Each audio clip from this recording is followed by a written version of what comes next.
আমি আজকেই দেখলাম একজন লিখেছে, জামাতপন্থী একজন লিখলেন যে চর্মরূপ থেকে জামাত মুক্তি লাভ করলো।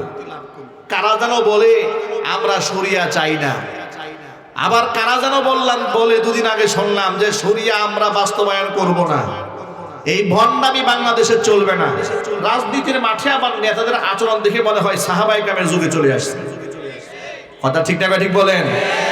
মানে নির্বাচনের আগে নেতাদের ব্যবহার দেখে মনে হয় আমরা সাহাবায়ে কেরামের জামানায় আছি। আহারে কি পরিমাণ আদব, কেমন সালাম কালাম মুসাফা মুয়ানাকা। রিকশাওয়ালার সাথে বসে থাকে, বিড়িওয়ালার সাথে বসে, চায়েসওয়ালার সাথে বসে, কুলি মজুর ঠেলাওয়ালার সাথে মুসাফা মুয়ানাকা সুম্মা সাটির কোনো অভাব নাই। ঠিক না ঠিক বলেন? মহাগ্রন্থ আল কোরআনের হাজার হাজার আয়াতের ভেতর থেকে সূরাতুল হুজুরাতের 12 নম্বর আয়াতটি কারিমা আপনাদের সামনে আমি তেলাওয়াত করেছি। এই আয়াতের মধ্যে আল্লাহ তাআলা আমাদেরকে বেশ কয়েকটি গুনাহ থেকে বাঁচার জন্য আমাদেরকে সরাসরি হুকুম করেছেন।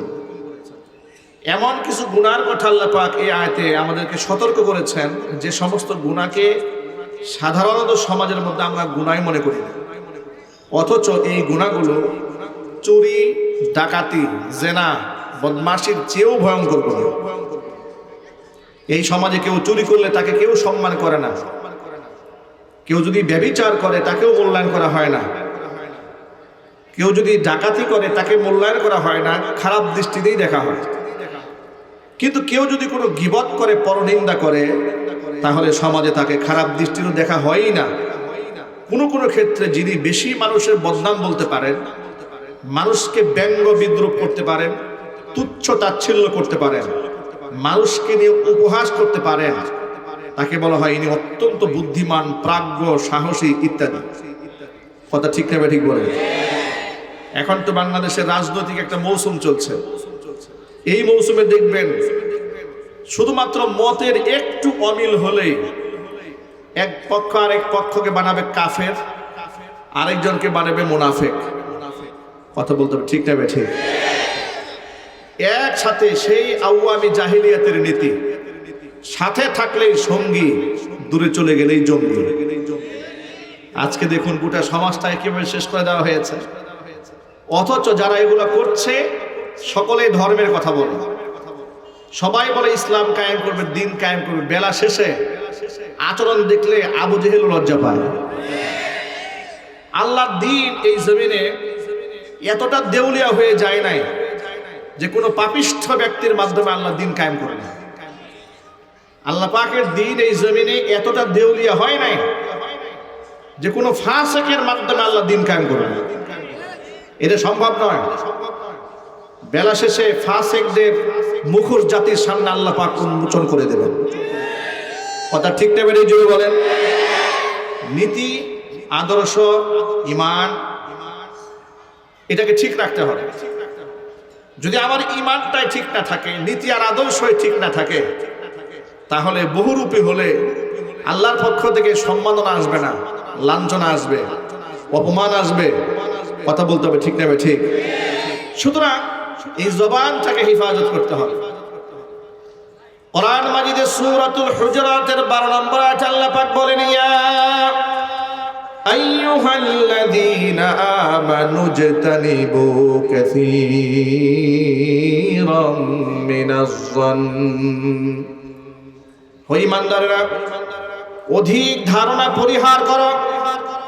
ইন্না বা'দাজ-যন্নি ইসমুন, কতক ধারণা এটা গুনাহ পর্যবেসিত করে দেয়। ওয়ালা তাজাসসু, তোমরা একে অপরের দোষ তালাশ করে বেরিও না, খুঁটে খুঁটে একজনের দোষকে তোমরা খুঁজে বেড়াও না। ওয়ালা ইয়াগতাব বা'দুকুম বা'দা, একে অপরের সমালোচনা করো না, গীবত করো না, পরনিন্দা করো না। আইয়ুহিব্বু আহাদুকুম আইয়াকুলা লাহমা আখিহি মাইতান ফাকারিহতুমুহু ওয়াত্তাকুল্লাহ, তোমাদের কেউ কি এটা পছন্দ করবে নাকি তার মৃত ভাইয়ের গোশত সে চিবায়ে খাবে? অবশ্যই তোমরা এটাকে ঘৃণা করবে। ফাকারিহতুমুহু, যেহেতু তোমরা এটা ঘৃণা করবে, সুতরাং গীবত করা মানে হচ্ছে নিজের মৃত ভাইয়ের গোশত চিবায়ে খাওয়া। জোরে বলেন নাউযুবিল্লাহ। ওয়াত্তাকুল্লাহ, আল্লাহকে ভয় করো। ইন্নাল্লাহা তাওয়াবুর রহিম, নিশ্চয় আল্লাহ তাআলা তওবা গ্রহণকারী, অতীব দয়ালু। আমি একটা সাদামাটা তরজমা আপনাদের সামনে উপস্থাপন করেছি। আয়াতের মধ্যে আল্লাহ তাআলা কতগুলো বিষয় আমাদেরকে ইঙ্গিত করেছেন। এক নাম্বার ইঙ্গিত করেছেন আমাদের অধিক ধারণা এখান থেকে বের হয়ে আসতে হবে। মানুষের প্রতি আমরা মানে কারণে অকারণে আমরা কুধারণা করি। আর মনে রাখবেন, যিনি যেমন তার ধারণাটাও ঠিক তেমনই হয়। কথা বলতে হবে, ঠিক না ঠিক বলেন? যিনি যেমন তার ধারণাটাও তেমন হয়। ফর এক্সাম্পল দেখুন, যে এক চোর রাতের বেলায় শীত কেটে চুরির কার্য শেষ করার পরে পুকুরের এক প্রান্তে এসে হাত পা ধুয়ে পরিষ্কার হচ্ছে, পক্ষান্তরে তাহাজ্জুদের সময় শেষ রাত আরেকজন তাহাজ্জুদ গুজারি তিনি পুকুর থেকে পানি নিয়ে ওযু করছেন। ওযু করা ব্যক্তিটি কল্পনা করে যে আগে তো এলাকায় মহল্লাতে আমি তাহাজ্জুদের নামাজ পড়তাম, এখন দেখি আল্লাহর ওলি আরেকজন ওই পাশে আছে, ওযু করতেছে, তাহাজ্জুদের নামাজের প্রস্তুতি গ্রহণ করছে। আর যে চোর সেই পাশ থেকে হাত মুখ ধুয়ে চিন্তা করলো, আমি তো নিজে মনে করছিলাম এই চোর আমি একাই আছি এলাকায়, এখন দেখি না, চোর ওই পাশে আরেকটা আছে। চোর অন্য কেউ চোর মনে করে, তাহাজ্জুদ গুজারি অন্যকে তাহাজ্জুদ গুজারি মনে করে। আপনারা লক্ষ্য করেছেন 2013 সালে শাপলা চত্বরে যখন লক্ষ লক্ষ মুসলমান জমা হয়েছিল, তখন খুনি হাসিনা এবং তাদের দোসরেরা বলেছিল এই মোল্লা মৌলবীদেরকে এত টাকা দিল কে? নিঃসন্দেহে বিএনপি জামাত থেকে টাকা পাইছে। টাকা পেয়েই তারা লক্ষ লক্ষ টাকা খরচ করে এত বড় মঞ্চ সাজিয়েছে, এত মানুষ জমা হয়েছে। এই ধারণা করে তারা গোটা বাংলাদেশের মধ্যে এমন একটা ন্যারেটিভ দাঁড় করাবার চেষ্টা করেছে। কথা ঠিক না ঠিক বলেন? অনুরূপভাবে কয়েকদিন আগে বাংলাদেশের এক সূর্য সন্তান শহীদ শরীফ ওসমান হাদি শাহাদত বরণ করার পরে লক্ষ লক্ষ মানুষ তার জানাজায় শামিল হয়েছে। টক শোতে বাংলাদেশের এক রাজনীতিবিদ বলে ফেললেন এটা হচ্ছে একটা পরিকল্পিত ডিজাইন করা হয়েছে, টাকার বিনিময়ে এখানে মুসল্লিদেরকে হাজির করা হয়েছে। কারণ যে এই কথাটা বলেছে তাদের চিন্তা চেতনায় হঠাৎ করে টাকার কথা মাথায় কেন আসে, টাকা দিয়ে লোক জমা করার চিন্তা কেন আসে? কারণ ওরা জানে যে আমরা টাকা না দিলে, বিরিয়ানির প্যাকেট না দিলে 10টা মানুষও আমাদের পেছনে হাঁটে না। কথা ঠিক না ঠিক? এই জন্য ওরা ধারণা করে নিজের পকেটের টাকা খরচ করে লোকেরা মিছিলে যাবে, মিটিংয়ে যাবে, এটা কি সম্ভব নাকি? ওরা আল্লাহর দ্বীন সম্পর্কে, কোরআন সুন্নাহর মহব্বত সম্পর্কে এদের কোনো আইডিয়া নাই। আমি বলতে চাই এদেশের মুসলমানেরা কোরআন সুন্নাহর জন্য শুধুমাত্র কয়েক টাকা গাড়ি ভাড়া নয়, যদি আল্লাহর রাস্তায় জীবনটা বাজি রাখতে হয় তাতেও এই জমিনের ময়দানের মুসলমানরা একটু পিছপা হবে না। ইতিমধ্যে আপনারা দেখেছেন গোটা বাংলাদেশে ইসলাম এবং মুসলমানদের রাজনৈতিক মাঠে তাদের দর্পণ, তাদের পদচারণা মানুষের দিলের মধ্যে আশা জাগিয়েছে। মানুষ স্বপ্ন দেখতে শুরু করেছে যে এদেশের মধ্যে পরিবর্তন আসবে। এদেশে আর আলেম ওলামাদেরকে মৌলবাদ বলে গালমন্দ করে আলেমদেরকে পিছিয়ে রাখা যাবে না। জঙ্গিবাদ বলে আলেমদেরকে আর পিছপা করা যাবে না। তাদেরকে নানাভাবে ট্যাগ দিয়ে মুসলমানদের সামনে তাদেরকে লাঞ্ছিত অপমানিত করে বিশ্ব দরবারে গুন্ডা মাস্তান করে উপস্থাপন করা যাবে না। কারণ এই দেশের মানুষ সচেতন হয়ে বুঝে গেছে জঙ্গি নাটক সাজিয়েছে যারা, জঙ্গিদের গডফাদার তারা। কথা ঠিক না ঠিক? খুনি হাসিনাও পালিয়েছে, জঙ্গিরাও পালিয়েছে। খুনি হাসিনাও নাই দেশে, এখন আর জঙ্গিও নাই। প্রশ্ন হলো সপ্তাহে সপ্তাহে মাসে মাসে যিনি জঙ্গি নাটক সাজিয়ে বিভিন্ন জায়গায় বাড়িঘর ঘেরাও দিয়ে প্রশাসনের লোকদেরকে দিয়ে মানুষ খুন করতেন, হত্যা করতেন, মানুষদেরকে হত্যার যোগ্য বানিয়ে তুলতেন, হঠাৎ করে খুনি হাসিনা পালিয়ে যাওয়ার পরে দেশে জঙ্গিবাদ নাই হয়ে গেল কেন? কারণটা কি? এর দ্বারা বোঝানো যায় স্পষ্ট, মানুষের সামনে খুব স্পষ্ট এই বিষয়টি হয়েছে, এই জঙ্গিবাদের নাটক টোটাল সাজানো হতো দিল্লি থেকে, আর দাসত্বের শৃঙ্খলা আবদ্ধ হয়ে দিল্লির দাসী হাসিনা বাংলাদেশে কার্যকর করেছে। কথা ঠিক না বেড়ে জুড়ে বলেন? আমি যুব সমাজকে বলতে চাই, সমালোচনা করে নয়, ইমান আকীদা দিয়ে, আদর্শ দিয়ে এই জমিনের মধ্যে আমরা ইসলাম কায়েম করতে চাই। বলেন ইনশাআল্লাহ? এর চিৎকার দিয়ে বলেন না ইনশাআল্লাহ? আমি যদি আপনাদেরকে প্রশ্ন করে আপনারা জবাব দিবেন, মুহাম্মদ রাসূলুল্লাহ সাল্লাল্লাহু আলাইহি ওয়াসাল্লাম মানুষকে পিটায় হেদায়েত দিয়েছেন? আরো জোরে বলেন। মানুষকে সমালোচনা করে হেদায়েত দিয়েছেন, মানুষকে আঘাত করে হেদায়েত দিয়েছেন। আল্লাহর নবী গীবত শিকায়াত করে পরনিন্দা করে মানুষের দিলের মধ্যে পৌঁছান নাই। রাহমাতুল লিল আলামিন আদর্শ দিয়ে মানুষের হৃদয়ে স্থান করে নিয়েছিলেন।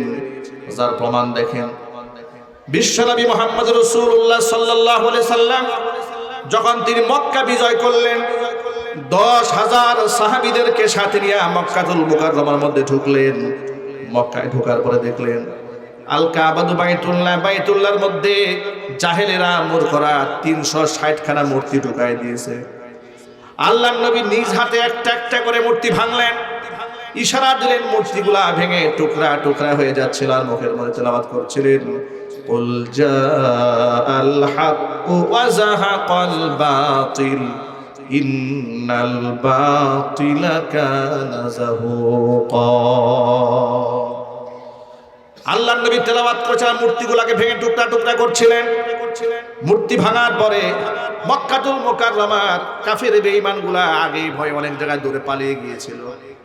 এই অপারেটর আওয়ামী লীগ অপারেটর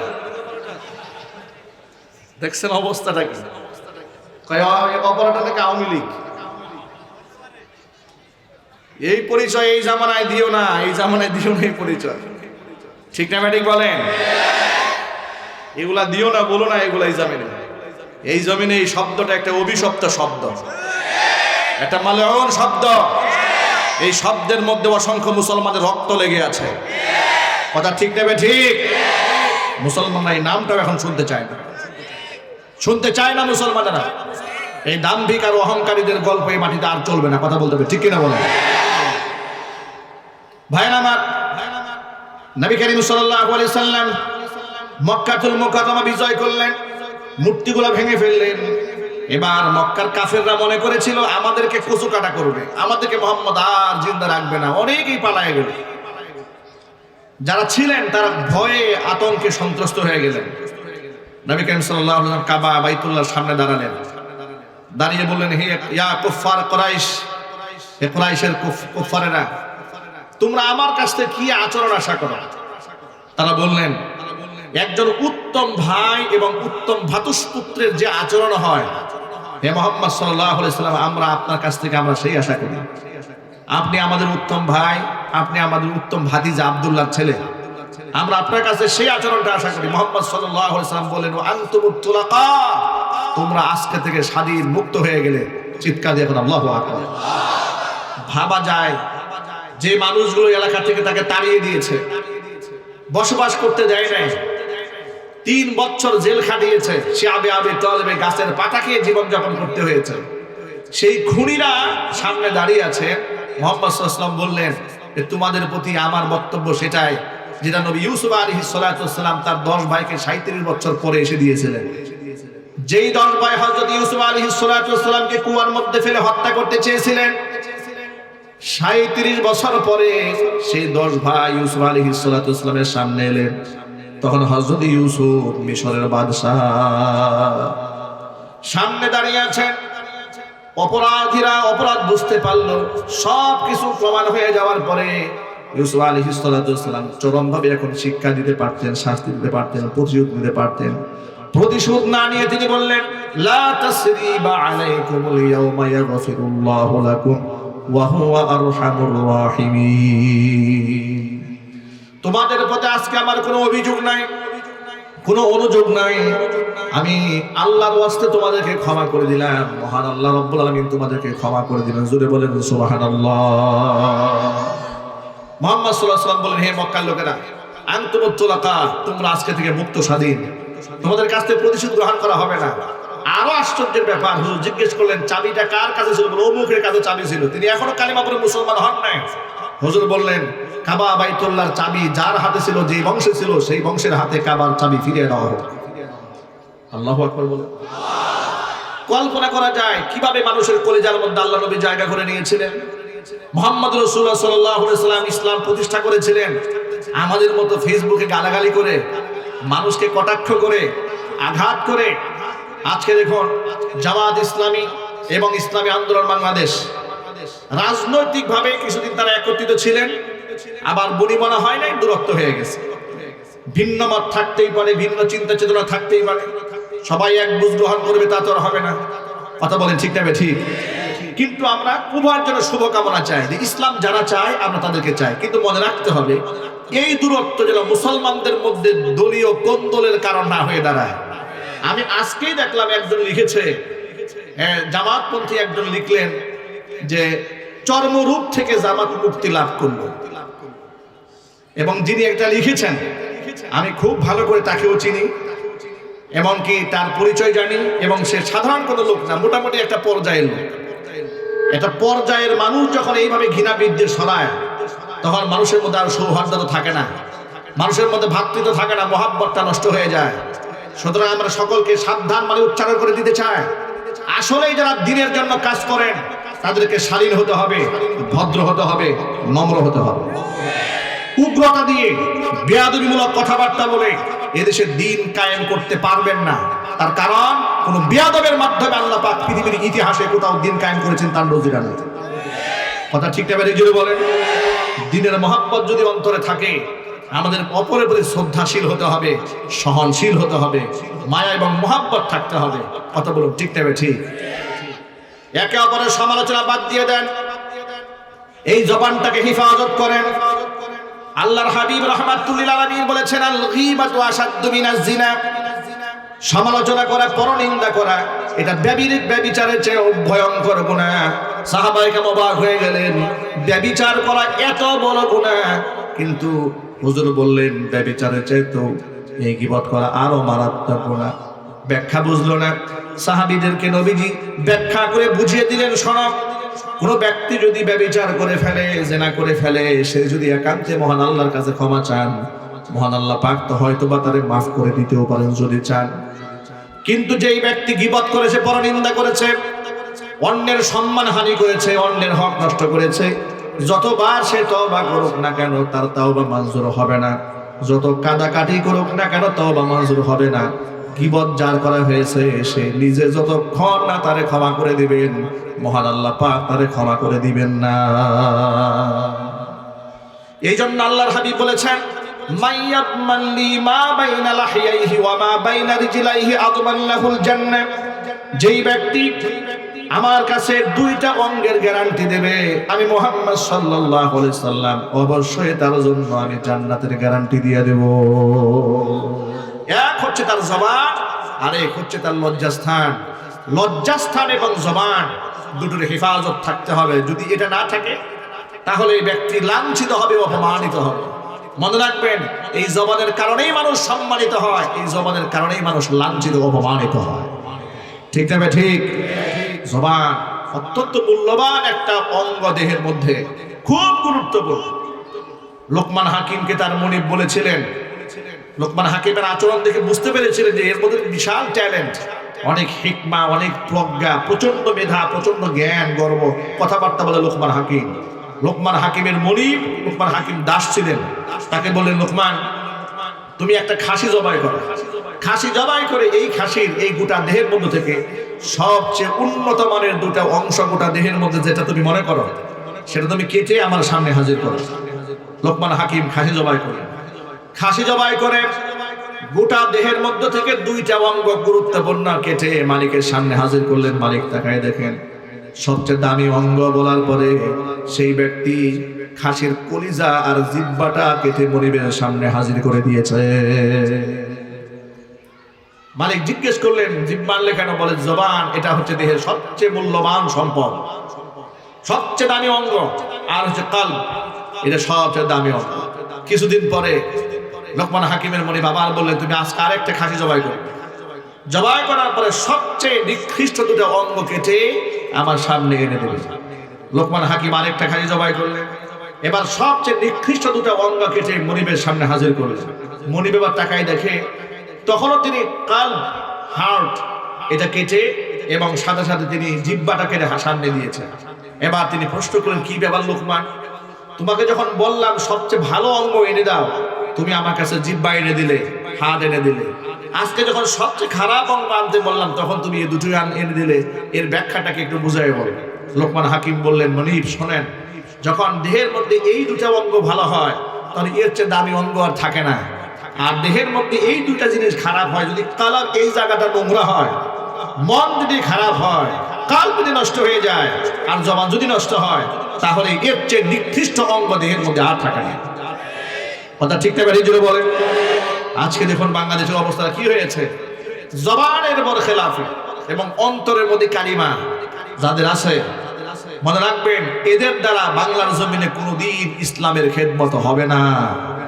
ইসলামের খেদমত করতে হলে তাকওয়া লাগবে, পরহেজগারিতা লাগবে, সততা লাগবে, ইনসাফ লাগবে। এটা না হলে এই রকম ফাসিক লোকদেরকে দিয়ে, যার জবানে ঠিক নাই, কলবের মধ্যে ঈমান নাই, হিদায়াতের নূর নাই, মুখের ভাষা ঠিক নাই, তাদের মাধ্যমে আল্লাহ পাক দ্বীন কায়েম করবেন না জমিনে। প্রয়োজনে আল্লাহ পাক এই জাতিকে মিটাই দেবেন। আল্লাহ পাক সেই জাতি নিয়ে আসবেন যে জাতি তাকওয়ার ভিত্তিতে কোরআন সুন্নাত আজ বাংলার জমিনে কায়েম করবে। কিন্তু আমরা সেই নরধমের পার্টি হতে চাই না, আমরা জাহান্নামের নরকীট হতে চাই না, আমরা সেই শহীদি কাফেলায় শামিল হতে চাই যাদের মাধ্যমে আল্লাহ পাক এই জমিনের দ্বীনের পতাকা পথ করে উড়াই দেবেন। আমি তাওহীদি যুবকদের জিজ্ঞেস করতে চাই, আমরা কি আল্লাহর কোরআনের জন্য, রাসূলের সুন্নাহকে এই জমিনে প্রতিষ্ঠিত করার জন্য আমাদের আত্মাটাকে পাক করতে পারবো না ইনশাআল্লাহ? জোরে বলুন না ইনশাআল্লাহ। মন থেকে হিংসা বিদ্বেষ দূর করে দেন, আল্লাহ মর্যাদা বাড়ায় দেবেন। মনের মধ্যে যদি অন্য ভাইয়ের প্রতি হিংসাটাকে বিদ্বেষটাকে মুছে ফেলেন, মর্তবা আল্লাহ পাক কিভাবে বাড়াবেন লক্ষ্য করেন। আনাস ইবনে মালিক রাদিয়াল্লাহু তাআলা আনহু একদিন বললেন, আমরা নবীজি সাল্লাল্লাহু আলাইহি ওয়াসাল্লামের পাশেই বসেছিলাম। এমন সময় আল্লাহর রাসূল বললেন, ইয়াতুলু আলাইকুমুল আনা রাজুলুম মিন আহলিল জান্নাহ। ও সাহাবীরা শোনো, তোমাদের মাঝে এই মুহূর্তে একজন জান্নাতি ব্যক্তি প্রবেশ করবেন। আনাস ইবনে মালিক বলেন, অধীর আগ্রহে আমরা তাকিয়ে রইলাম, জান্নাতি ব্যক্তিটাকে একটু দেখি। ইদ তালা আলাইনা রাজুলুম মিনাল আনসার, আনসারী ব্যক্তি আমাদের মাঝে এসে আগমন করলেন। একেবারে সাদা মাথা একজন মানুষ। তিনি আবু বকর নন, তিনি ওমর নন, তিনি ওসমান গনি যিন নূরাইন নন, তিনি সাদ বিন আবি ওয়াক্কাস নন, তিনি আব্দুর রহমান ইবনে আউফ নন, তিনি তলহা নন, তিনি জুবায়ের নন, তিনি আম্মার নন, তিনি আবু হুরায়রা নন, তিনি জাবের নন। একেবারে অখ্যাত একজন সাহাবী এলেন মসজিদের মধ্যে। এমন অবস্থায় এলেন, তানতিফু লিহিয়াতুহু বিউদুইহি, এমন অবস্থায় ঢুকলেন তিনি মসজিদে, দাড়ি ওযুর পানিতে ভেজা। তানতিফু লিহিয়াতুহু বিউদুইহি, ওযু করে এসেছেন তো, ওযুর পানিটা দাড়ি টপকাচ্ছে। আর সাথে সাথে কাদ আল্লাকানা আলাইহি বিয়াদিহি শিমাল, বাম হাতে তিনি জুতাটা ধরে মসজিদে দাঁড়ায় আছেন।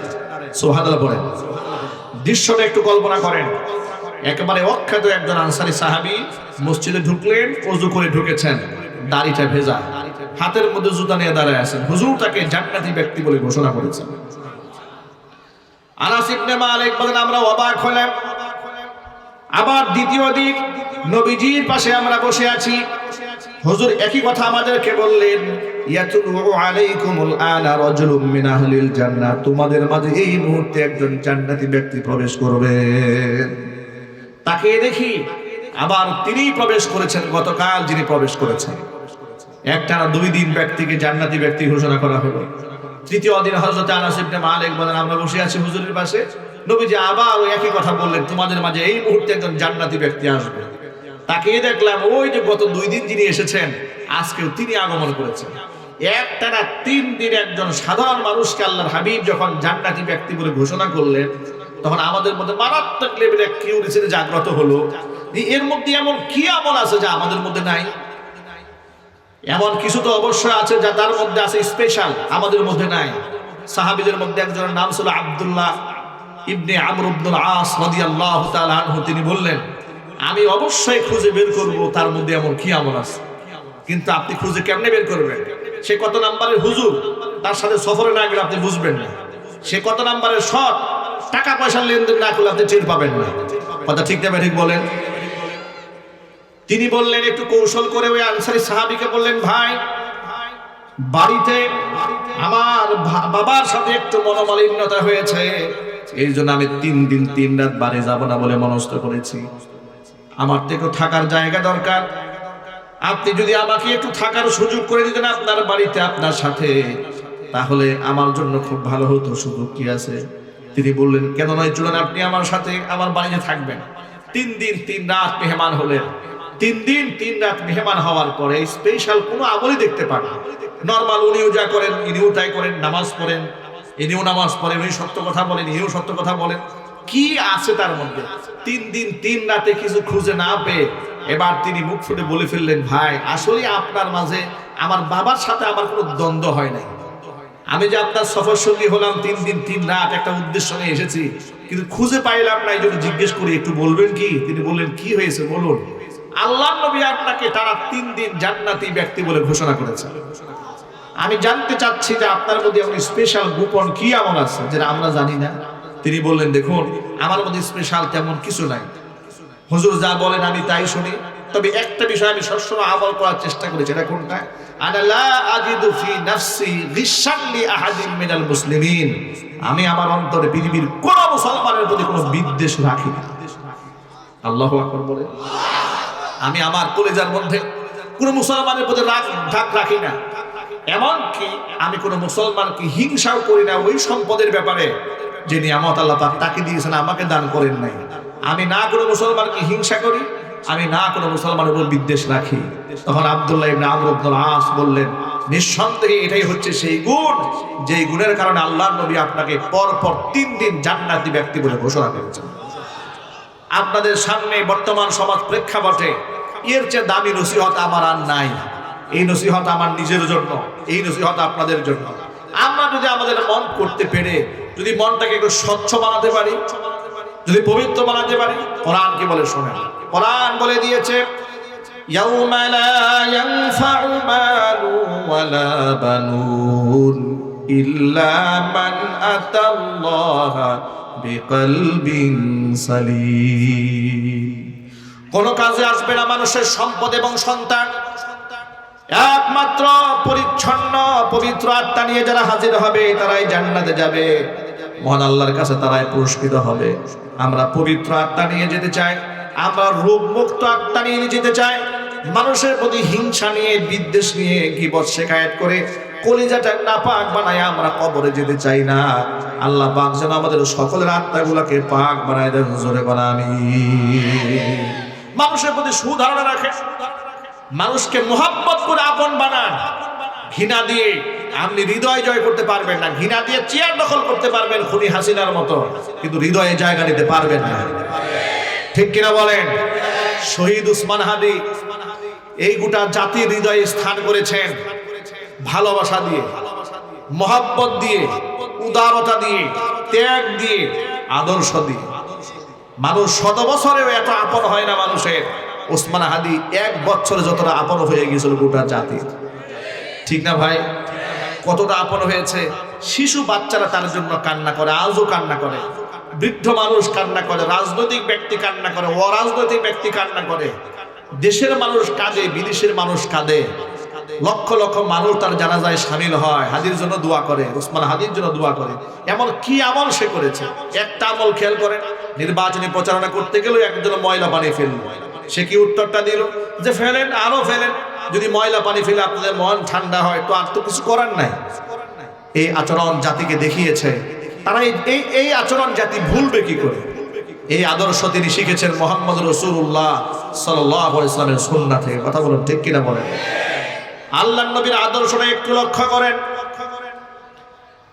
হযরত জারির ইবনে আব্দুল্লাহ আল বাজালি রাদিয়াল্লাহু তাআলা আনহু, তিনি ইয়ামানের বাজাল শহরের গোত্রের প্রধান ছিলেন। শুক্রবার দিন জুমার নামাজ পড়ে মদিনাতে এলেন। তখন তিনি মুসলমান হন নাই। মসজিদে নববীর মধ্যে তিনি প্রবেশ করলেন। আল্লাহর হাবিব জুমার দিন খুতবা দিচ্ছিলেন আর সাহাবায়ে কেরাম নীরব নিস্তব্ধভাবে সেই বক্তৃতা শুনতেছিলেন। তিনি যখন মসজিদের মধ্যে ঢুকলেন, চোখ দিয়ে একে অপরকে ইশারা করে জারির ইবনে আব্দুল্লাহ আল বাজালিকে দেখিয়ে দিলেন। নামাজ যখন শেষ হয়ে গেল, জারির ইবনে আব্দুল্লাহ আল বাজালি সাহাবীদেরকে জিজ্ঞেস করলেন, ও নবীর সাহাবীরা, আপনারা কি আমাকে কেউ চিনেন? বলে না, চিনি না। তো যদি না চিনে থাকেন, এমন ভাবে চোখের দিয়ে ইশারা করছেন মনে হচ্ছে আপনারা কতদিন ধরে আমারে চেনেন। এমন সময় সাহাবীরা বললেন, আপনি এই মজলিসে ঢোকার আগে বিশ্বনবী মুহাম্মদ রাসূলুল্লাহ সাল্লাল্লাহু আলাইহি সাল্লাম এই মিম্বারে বসে আপনার প্রশংসা করেছেন। জারির ইবনে আব্দুল্লাহ আল বাজালি বলেন, আমি একজন অমুসলিম, আমি এক দূরের মানুষ, তার সাথে আমার কোনো সখ্যতা নাই, এতটুকু শ্রদ্ধা তিনি আমাকে দেখাতে পেরেছেন। তিনি কোনো সাধারণ মানুষ নন, নিঃসন্দেহে তিনি মহামানব। তার উদারতা দেখে আমি ইসলামের প্রতি দুর্বলতা সৃষ্টি হলো। আমি যখন নামাজ শেষে রাসূলের সান্নিধ্যে পাশে গিয়ে বসলাম, তিনি আমাকে কালিমার দাওয়াত দিলেন, তাওহীদের দাওয়াত দিলেন। আমি 1 সেকেন্ড বিলম্ব না করে কালিমা পড়ে মুসলমান হয়ে গিয়েছি। আদর্শ দিয়ে মুহাম্মদ সাল্লাল্লাহু আলাইহি ওয়াসাল্লাম মানুষের কলিজা জয় করেছেন। এরপরে ঘটনাটা শুনেন। আজকে দেখুন, আজকে আমাদের সমাজের নেতৃবৃন্দর চেহারার দিকে তাকিয়ে কথা বলা যায় না। এক একজনই এত বড় মাপের নেতা যে নেতার দিকে তাকানো যায় না, নেতার সাথে মুসাফা করা যায় না। তবে হ্যাঁ, ইদানিং রাজনীতির মাঠে আবার নেতাদের আচরণ দেখে মনে হয় সাহাবায়ে কেরামের যুগে চলে আসছে। কথা ঠিক না ঠিক বলেন? মানে নির্বাচনের আগে নেতাদের ব্যবহার দেখে মনে হয় আমরা সাহাবায়ে কেরামের জামানায় আছি। আহারে কি পরিমাণ আদব, কেমন সালাম কালাম মুসাফা মুয়ানাকা। রিকশাওয়ালার সাথে বসে থাকে, বিড়িওয়ালার সাথে বসে, চায়েসওয়ালার সাথে বসে, কুলি মজুর ঠেলাওয়ালার সাথে মুসাফা মুয়ানাকা সুম্মা সাটির কোনো অভাব নাই। ঠিক না ঠিক বলেন? আচরণ দেখে তাকে লাথি মারেন না। প্রার্থী যে আসে না, 2 পা দিয়ে লাথি মারেন, আপনার পায়ের মধ্যে চুমা দিবে, বলবে আপনার ব্যথা পাইছেন নাকি ভাই? সুবহানাল্লাহ, কি জিন্দেগি। আবার যখন নির্বাচনটা শেষ হয়ে যাবে তখন দেখবে যে না, আপনি সাহাবায়ে কেরামের জামানায় নাই, আপনি হাসিনার জামানায় আছেন। কথা ঠিক না ঠিক বলেন? আপনি ফিরে তাকাবেন তো চোখ উপড়ায় ফেলবে, হাত দেবেন হাত ভেঙে দেবে, সালাম আবার সে আপনারে দেবে। প্রশ্ন আসে না, আজকে যারা সারা বছর নামাজ নাই রোজা নাই আর নির্বাচন উপলক্ষে মাথায় টুপি দিয়া মানুষের কাছে ভোট কালেকশন করে, এদের চাইতে বড় ধর্ম ব্যবসায়ী এই জমিন আর হতে পারে না। আলেমরা আমাদেরকে নিয়ে আপনারা তামাশা করেন, আলেমরা ধর্ম ব্যবসা করে। আরে বাবা, আলেমরা তো ধর্মের জন্য জেল খাটে, জরিমানা দেয়, সংসার ছাড়ে, পরিবার ছাড়ে, হিজরত করে, মসজিদ ছাড়ে, মাদ্রাসা ছাড়ে, লোহার ডান্ডা বেরি করে আদালতে হাজির হয়, কিন্তু ইসলামের সাথে আপোষ করে। কথা বলতে হবে, ঠিক কিনা বলেন? ইসলামের ব্যাপারে কারোর সাথে তারা আপোষ করে না, কারণ তারা নমনীয় হয় না দিনের ক্ষেত্রে, আদর্শের ক্ষেত্রে। আর দুনিয়াদার যার যেগুলা, সেগুলা 500-700 টাকা দিলেই এগুলা রুচি চেঞ্জ হয়ে যায়, মুখের ভাষা চেঞ্জ হয়ে যায়, চিন্তা চেতনাও বদলায় যায়। ঠিক কিনা বলেন? শুধুমাত্র নির্বাচন কেন্দ্রিক সুন্দর সুন্দর আচরণ দেখে ভুলে গেলে হবে না। তবে এই ক্ষেত্রে আপনাদেরকে ছোট্ট একটা মেসেজ দিয়ে দেই, যেহেতু নির্বাচনকে কেন্দ্র করে প্রার্থীরা সুন্দর আচরণ করতে পারেন, এর দ্বারা বোঝা যায় মানুষ যদি চেষ্টা করে সে নমনীয় সারা জীবন হয়ে থাকতে পারে। চেষ্টা করলে কি না পারে। জারির ইবনে আব্দুল্লাহ আল বাজালি রাদিয়াল্লাহু তাআলা আনহু বলেন, তাফসীর তাবারিতে এসেছে যে একদিন একটা মজলিসের মধ্যে রাসূল সাহাবায়ে কেরামদেরকে নিয়ে মিটিং করছিলেন। তো সেই মিটিংয়ে আমিও হাজির হলাম। আমি গিয়ে দেখি যে সাহাবীরা সব সিট নিয়ে বসে পড়েছেন, আমার বসার কোনো জায়গা নাই। রাসূল যখন দেখলেন যে আমি বসতে পারি নাই, আমাকে জিজ্ঞেস করলেন, জারির তুমি বসো নাই? আমি বললাম, ইয়া রাসূলুল্লাহ, বসার তো জায়গা নাই, সব সিট তো দখল হয়ে গেছে। এই কথা বলা মাত্র হুজুরের গায়ের মধ্যে একটা চাদর পরিহিত ছিলেন আল্লাহর নবী, নিজের গায়ের চাদরটা খুলে আমার দিকে নিক্ষেপ করলেন। নিক্ষেপ করে বলেন, জারির ইজলিস আলা হাদা, তুমি এই চাদরের উপরে বসো। জারির ইবনে আব্দুল্লাহ আল বাজালি রাসূলের গায়ের চাদর নিয়ে মুখের মধ্যে নিয়ে চুমা খাতে থাকলেন। ঠোঁটের মধ্যে লাগান, চোখের মধ্যে লাগান, মুখের মধ্যে লাগান, আর বলেন, নবীজি আপনি আমার মতো একটা আপনা মানুষকে এত বড় সম্মান দিয়েছেন, আপনার গায়ের চাদর আমাকে বিছিয়ে বসার জন্য দিয়েছেন, আপনার চাদরে কি দুনিয়ার কোনো মানুষ বসতে পারে? আকরামাকাল্লাহু ইয়া রাসূলুল্লাহ কামা আকরামতানি। ও আল্লাহর নবী, আল্লাহ আপনার সম্মান আরো বাড়ায় দিক, যেমন আপনি আমারে সম্মান দিয়েছেন। ও আযাকাল্লাহু ইয়া রাসূলুল্লাহ কামা আযাস্তানি, আপনি যেমন আমাকে ইজ্জত দিয়েছেন, আল্লাহ পাক আপনার ইজ্জত বাড়ায় দিক। ও যুবক ভাইরা, আমার প্রিয় মুসলিম ভাইরা, নবী করিম সাল্লাল্লাহু আলাইহি ওয়াসাল্লাম এই রকম বিনয় দিয়ে, মহব্বত দিয়ে মানুষের দিলে জায়গা করে নিয়েছেন। এই জন্য উগ্রতা, সন্ত্রাসবাদের স্থান ইসলামে নাই, উগ্রতার স্থান ইসলামে নাই, গালিগালাজের আদর্শ ইসলামে নাই। সকল মুসলমানকে ঐক্যবদ্ধ হতে হবে এই ব্যাপারে। আল্লাহর নবীর সুন্নাহ দিয়ে জমিনের মধ্যে আমরা ইসলাম কায়েম করতে চাই। রাজি আছেন কারা কারা? দো হাত দেখতে চাই। আল্লাহ কবুল করেন, জোরে করে আমিন। আরো চিৎকার দিয়া করেন আমিন।